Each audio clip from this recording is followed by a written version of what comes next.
Hiroshima में G7 देशों की बैठक चल रही थी। पीएम मोदी यूक्रेन के राष्ट्रपति वोलोडिमीर जेलेंस्की से मुलाकात कर रहे थे। इसी बीच विदेश मंत्री एस जयशंकर पीएम मोदी से बात करते हुए हैं।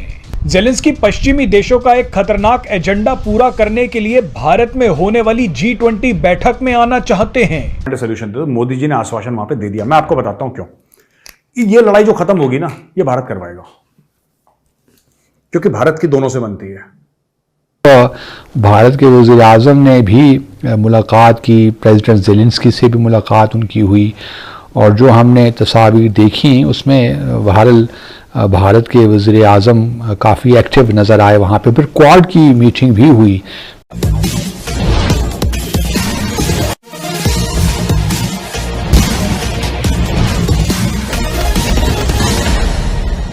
G7 की बैठक में भाग लेने के लिए प्रधानमंत्री मोदी जापान पहुंचे हुए थे। उस समय प्रधानमंत्री मोदी से यूक्रेन के राष्ट्रपति जेलेंस्की भी मिले। जेलेंस्की ने पश्चिमी देशों के इशारे पर प्रधानमंत्री मोदी को फंसाना चाहते थे, लेकिन उसी मीटिंग के दौरान विदेश मंत्री जयशंकर ने ऐसा मोदी के कान में एक मंत्र दिया कि पश्चिमी देशों का सारा प्लानिंग धरा का धरा ही रह गया।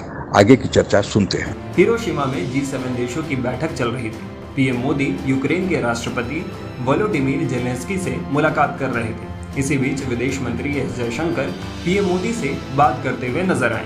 पीएम मोदी के बगल में यूक्रेन के राष्ट्रपति जेलेंस्की बैठे हुए थे। जयशंकर आए, उन्होंने पीएम मोदी के यूक्रेन के राष्ट्रपति ने पीएम मोदी से मुलाकात करने के बाद ट्वीट भी किया, जिसमें उन्होंने लिखा कि मैंने जापान में भारत के प्रधानमंत्री के साथ बैठक की।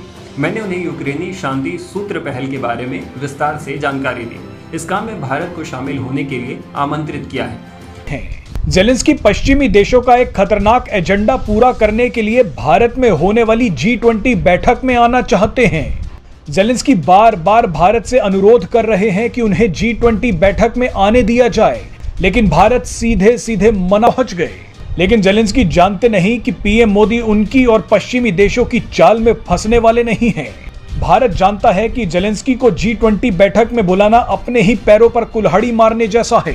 भारत पहले ही साफ कर चुका है कि वो G20 बैठक को रूस विरोधी मंच नहीं बन। सोल्यूशन तो मोदी जी ने आश्वासन वहां पे दे दिया। मैं आपको बताता हूं क्यों।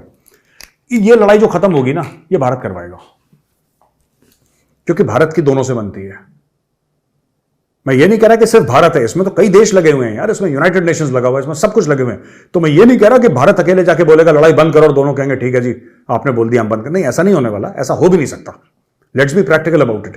लेकिन India will have a huge role in this, because India is a credible partner. जो क्रेडिबिलिटी होती है ना किसी की, जैसे चाइना क्रेडिबल नहीं है। चाइना अमीर है लेकिन चाइना क्रेडिबल नहीं है। चाइना चोर है, चाइना एक अमीर चोर है, पाकिस्तान एक गरीब चोर है। चोर दोनों हैं, ठीक है। ये झूठ बोला, इसकी जेब काटी, यहां पे ये करा, ये सब ओछी हरकतें। एक अमीर चोर है, गरीब चोर है। इंडिया क्रेडिबल पार्टनर है।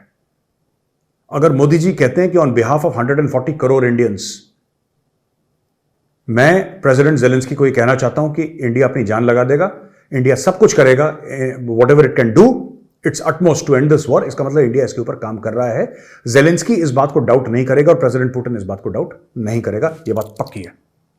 ये बात भारत के वज़ीर आज़म ने भी मुलाकात की, प्रेसिडेंट जेलेंस्की से भी मुलाकात उनकी हुई, और जो हमने तस्वीर देखी उसमें भारत के वज़ीर आज़म काफ़ी एक्टिव नज़र आए वहाँ पे। फिर क्वाड की मीटिंग भी हुई। क्वाड जिस तरह आप जानते हैं ऑस्ट्रेलिया, जापान, यूएस और भारत पे मुश्तमिल है। और फिर अगली सरबराही जो होगी, इसकी समिट जो होगी क्वाड की, वो अब भारत में होगी 2024 में।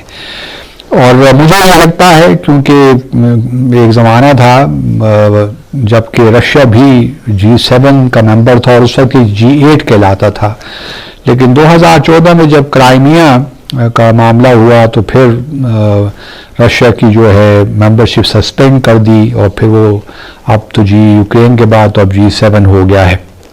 तो मुझे लगता है कि शायद अब ये तो मैं नहीं कह सकता कब एग्जैक्टली, लेकिन मुझे लगता है कि भारत शायद G7 को G8 बना दे, उसको किसी स्टेज पे ये कहा जाए कि आप भी इस ग्रुप के मेंबर बन जाएं, क्योंकि भारत अब दुनिया की 5वीं बड़ी इकॉनमी बन गया है और वेस्ट चाहता भी है कि वो चाइना और ख़ास तौर पर रशिया से भारत को दूर करे, और जो काउंटर वेट है चाइना के लिए उनको चाहिए इस रीजन में, भारत को उस तरह ये प्रोमोट कर रहे हैं।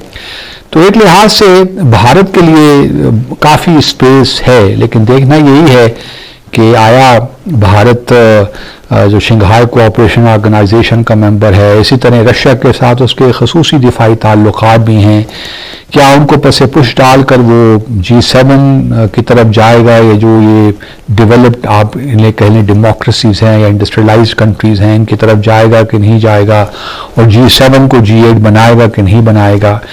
तो ये सारी वो चीज़ें हैं। फिर G20 के अंदर भी कुछ इनिशिएटिव्स चल रहे हैं कि रशिया को उसकी मेंबरशिप से फारिग किया जाए, क्योंकि आपको याद ही होगा कि इंटरनेशनल क्रिमिनल कोर्ट ने एक्चुअली वारंट्स भी इशू किए हुए हैं प्रेसिडेंट पुतिन के लिए। अब देखना यह है कि जो G20 की समिट मीटिंग होती है भारत में, चूंकि इस वक्त भारत के पास चेयर है, सितंबर में अमेरिका सहित जितने भी पश्चिमी देश है उन्हें केवल रूस यूक्रेन युद्ध ही दिखाई दे रहा है। अभी जो जापान के शहर हिरोशिमा में G7 की बैठक हुई, जेलेंस्की उसमें बुलाए तो नहीं गए थे, लेकिन पश्चिमी देशों ने एक प्लानिंग के तहत उन्हें भी बुला लिया और फिर बुलाकर सारे विश्व के नेताओं से उनकी मुलाकात कराई, और विशेषकर उनकी मुलाकात प्रधानमंत्री मोदी के साथ हुई।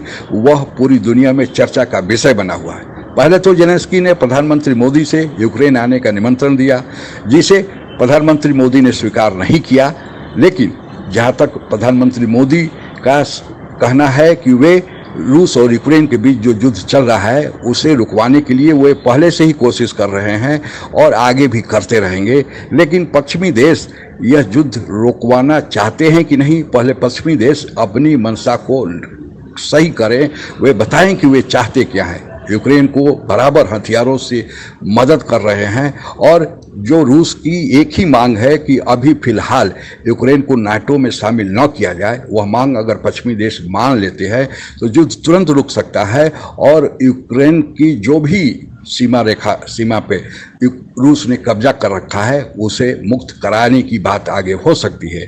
लेकिन पश्चिमी देश इस पर तैयार नहीं।